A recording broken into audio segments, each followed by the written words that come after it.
नमस्कार, मी भूषण करंदीकर. आपण पाहताय झी 24 तास. रहा एक पाऊल पुढे. झी हेल्पलाईन सवाल हक्काचा या कार्यक्रमात आपलं स्वागत. सांगली जिल्ह्यातील बागलवाडी गावात साठवण तलावासाठी 9 वर्षांपूर्वी शेतकऱ्यांच्या जमिनी संपादित करण्यात आल्या. या शेतकऱ्यांना जमिनीचा मोबदला तर दिला नाहीच, उलट 9 वर्ष तलावाचं काम ठप्प आहे.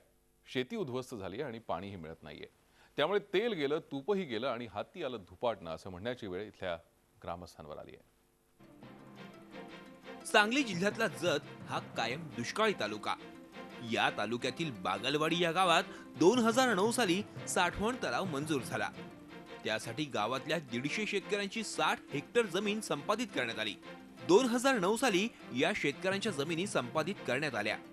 डाळिंब, बोर, आंबा अशा बागायती जमिनी पाटबंधारे विभागानं संपादित केल्या. 2014 साली जमिनीच्या मोबदल्यात बाधित शेतकऱ्यांना सरकारनं 1,21,90,000 रुपये मोबदला जिल्हाधिकारी कार्यालयाकडे जमा केला. मात्र त्यातली एक कवडीही बाधित शेतकऱ्यांना मिळाली नाही. मोबदला आणि गावाला पाणी मिळेल या प्रतीक्षेत ग्रामस्थ राहिले. मात्र 1,80,00,000 रुपये खर्च करून तलावातलं 70% काम पूर्ण करण्यात आलं आणि 30% काम रखडलं. ते अजूनही पूर्ण झालंच नाही. आता तर 2017 साल सुरू झालंय, मात्र अजूनही साठवण तलावाचं काम पूर्ण झालेलं नाही. तलावाच्या बांधावर मोठमोठी झाडं उगवलीत. पाणीही नाही आणि मोबदलाही नाही अशा अवस्थेत इथल्या गावकऱ्यांची फसगत करण्यात आली आहे. ज्या 25 शेतकऱ्यांचे 12 हेक्टर जमीन उचलण्यात आली, त्यांना साधी कोणतीही पेपर नोटीस नाही. त्यांचं मोठं आर्थिक नुकसान झालेलं आहे आणि आज 8-9 वर्ष झालं त्यांच्याकडे कोणतेही उत्पन्नाचं साधन नसल्यामुळं त्यांचे कुटुंबाची वाताहत होण्याची वेळ आलेली आहे. तरी शासनाने या गोष्टीचा विचार करून एकतर तलाव तुंबून त्या शेतकऱ्यांचा मोबदला द्यावा आणि पाणी देऊन हा प्रश्न पाण्याचा जो बिकट झालेला आहे तो सोडवण्याचा प्रयत्न करावा. साठवण तलावाच्या आशेनं इथला शेतकरी देशोधडीला लागलाय.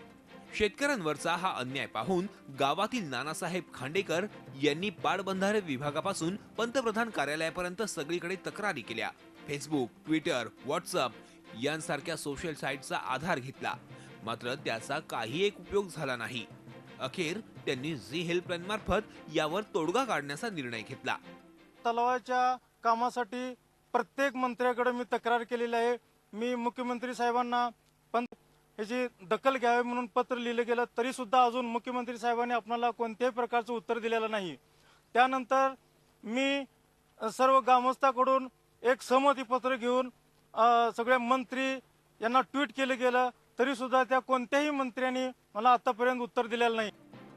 झी हेल्पलाईन कडे याबाबत तक्रार येताच हेल्पलाईनची टीम तातडीनं बागलवाडीत पोहोचली. साठवण तलावाची पाहणी केली. बाधित शेतकऱ्यांची कैफियत ऐकून घेतली.